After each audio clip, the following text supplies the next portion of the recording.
Hello, students. So today you are completing a lot of activities that go with The Great Gatsby.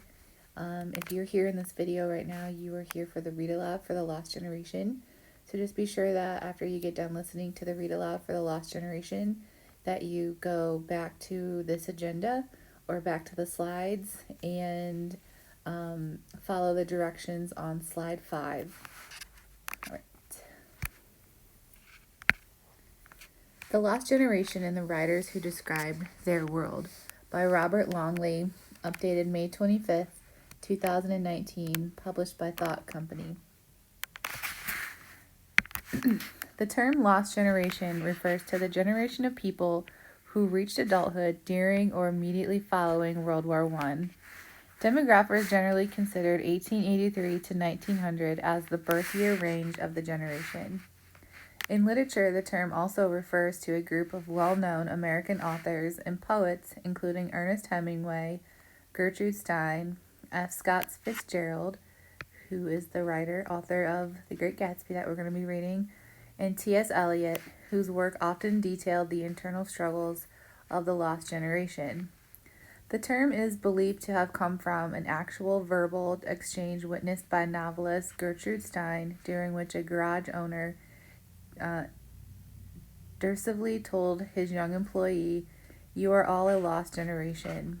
Stein's colleague and pupil Ernest Hemingway popularized the term when he used it as an epigraph to his classic 1926 novel The Sun Also Rises.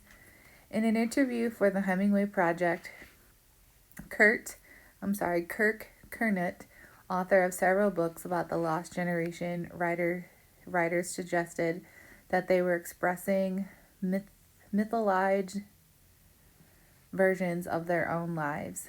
They were convinced they were the products of a generational breach, and they wanted to capture the experience of newness in the world around them, said Kernet. As such, they tended to write about alienation, unstable lifestyle choices like drinking, divorce, sex, and different varieties of unconventional self-identities like gender bending. Decadent excesses of the lost generation. Throughout their novels, The Sun Also Rises and The Great Gatsby, Hemingway and Fitzgerald featured the decadent, self-indulgent lifestyle of their lost generation characters. In both The Great Gatsby and Tales of the Jazz, Fitzgerald depicts an endless stream of lavish parties hosted by the main characters. Fallacy of the Great American Dream.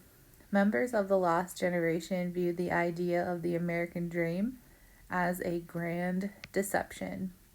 This becomes a prominent theme in The Great Gatsby as the story's narrator, Nick Carraway, comes to realize that Gatsby's vast fortune had been paid for with great misery.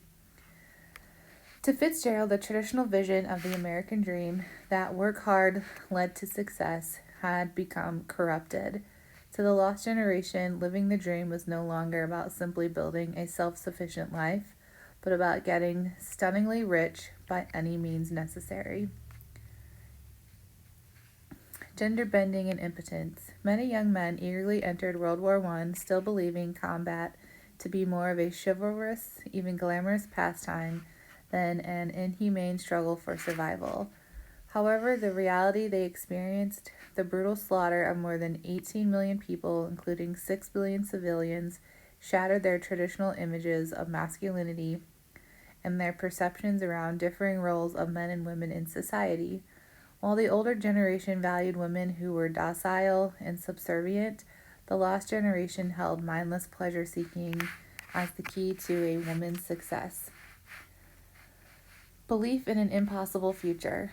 Unable or unwilling to come with grips with the horrors of warfare, many of the lost generation created impossibly unrealistic hopes for the future.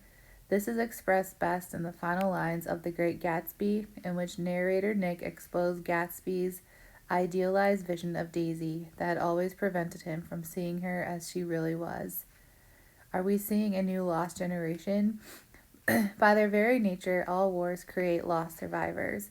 While returning combat veterans have traditionally died of suicide and suffered from post-traumatic stress disorder, PTSD, at much higher rates than the general population. Returning veterans of the Gulf War and the wars in Afghanistan and Iraq are at an even higher risk. According to a 2016 report from the U.S. Department of Veterans Affairs, an average of 20 of these veterans a day die from suicide. Could these modern wars be creating a modern lost generation? All right, that is the end of that reading. So go ahead and go back to your slides and check out slide 5 and read the directions.